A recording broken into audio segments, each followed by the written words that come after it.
When the United States first launched a trade war on China, it spelled one word for its entire war strategy. So when you mention the word decouple, it's an interesting word.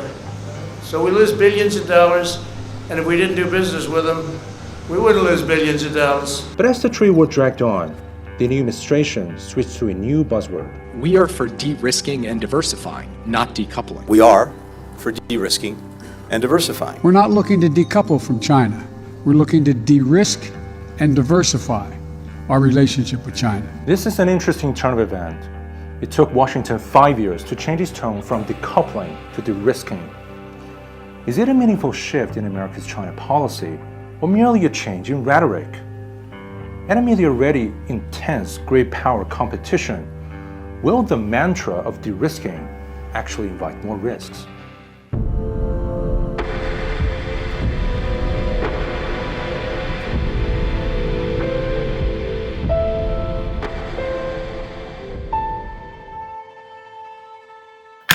Let's first go back to where the whole D-War saga began. The year 2018 entered the era of decoupling, with then US President Donald Trump starting to slap tariffs on China. The impulse to cut off the interdependence between the world's two biggest economies followed a rationale that trade wars are good and easy to win.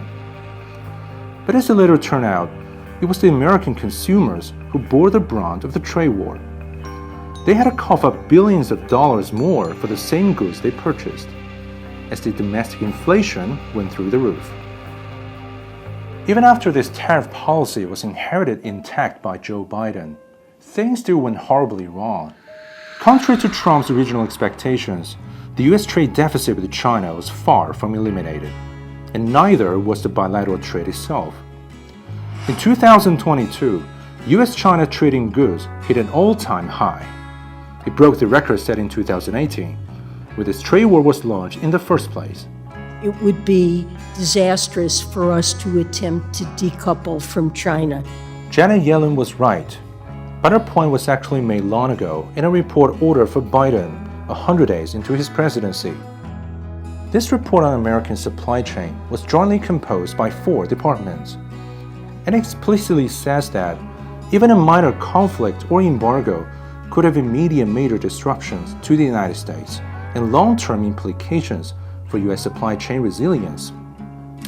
It is a mystery whether Biden has read this report, but by this point, any sane decision-maker in the White House would acknowledge that it is time to jump off the merry-go-round of decoupling. And this is where the risking comes in. Instead of a complete disengagement, Biden's policy boils down to one goal: limiting China's competitive edge. His first move was to put in place a good old-fashioned protectionist measure, blocking technology sharing. The chip sanction, for example, is aimed at strangling China's 5G, artificial intelligence, supercomputer, and other high-tech industries. This is like what merchants of Venice did in the Middle Ages, when they moved all the glass makers to an offshore island so that they couldn't divulge the trade interest in glassblowing, which, at the time, were cutting-edge technology. Only that a few hundred years later, Venice was no longer a trade center in Europe, and glassmaking no longer a secret.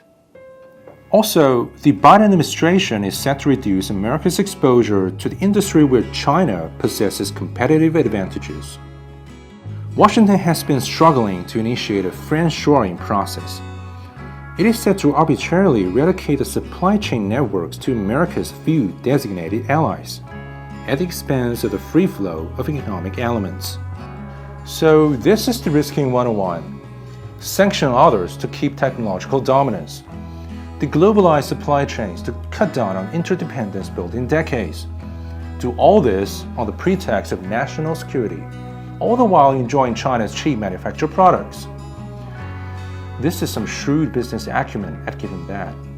Though the Biden administration has been rationalizing this strategy for quite some time, they hadn't found the right word for it yet, until this March. I believe it is neither viable nor in Europe's interest to decouple from China. Our relations are not black or white, and our response cannot be either.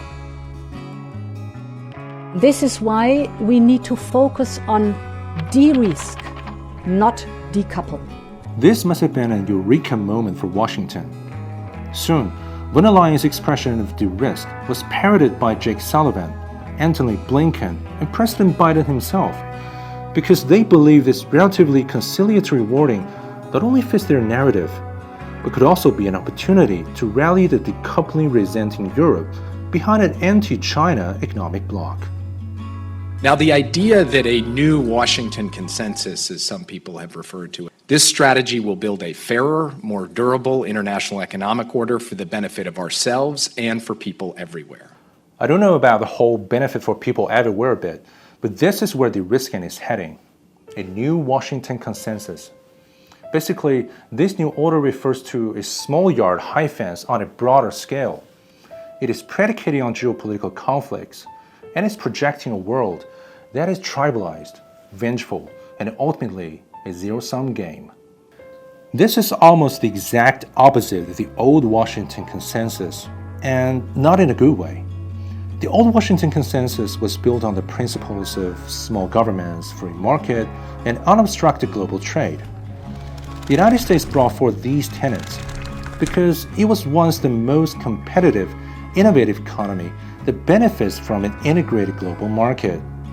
When America now grows sloppy on self-advancement, it wants to change the rules of the game, just to jealously tighten its grip on hegemony. But will de-risking China work?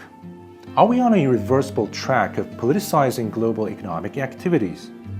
As a 21st century continental system, de-risking only works when there are concerted efforts of major economic powerhouses. But America's allies are not so much a fan.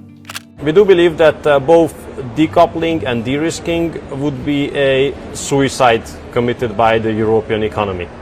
There's a 865 billion euros of trade volume between China and the European Union on an annual basis. Now, how could you decouple without killing the European economy? When it comes to the interpretation of de-risking, there is also a cross-Atlantic discrepancy. According to a survey done by the European Council of Foreign Affairs, 46% of Europeans view China as an ally or necessary partner. And French President's vision has struck a chord with most EU members. Mais c'est justement là que j'insiste sur l'importance de l'autonomie stratégique. Être allié ne signifie pas être vassal. C'est pas parce qu'on est allié, qu'on fait des choses ensemble, qu'on décide de faire, qu'on n'a plus le droit de penser tout seul. Even for the United States itself, de-risking is a sword that cuts both ways. Let's bear in mind that it is targeting the world's second biggest economy, that is at the same time the largest trading partner of more than 120 countries and regions. The CEO of the US chipmaker NVIDIA warned of enormous damage to American companies if they are banned from the Chinese market. De-risking advocates soon jump on those concerns. It means protecting a narrow set of advanced technologies critical for our national security. But where is the demarcation line for national security? Semiconductors, TikTok, or cargo cranes at US ports? With the indefinite expansion of national security's definition, the sanction list could go on and on and on. Then isn't the de-risking just on a slippery slope towards the failed policy of decoupling? 当今世界，不合作是最大的风险。中国不是这些风险的来源，恰恰是防范化解上述风险的坚定力量。以去风险之名行去中国化之实，实际上是去机遇、去稳定、去发展，本身是在制造风险、扩散风险，没有人能从中受益。The risk in today's world come in many forms: fragmented supply chains, military interference, diplomatic scapegoating, and the incessant attempts to fan the flames of division and confrontation. And the biggest source of the risk is not China, but America. In a world that is becoming more closely intertwined, no man is an island, entire of itself. To all the pressing global matters that require meaningful cooperation, decoupling is not the answer, nor is de-risking. For those who intend to stay on top by crippling others, the risk of crippling themselves is as high as it is real.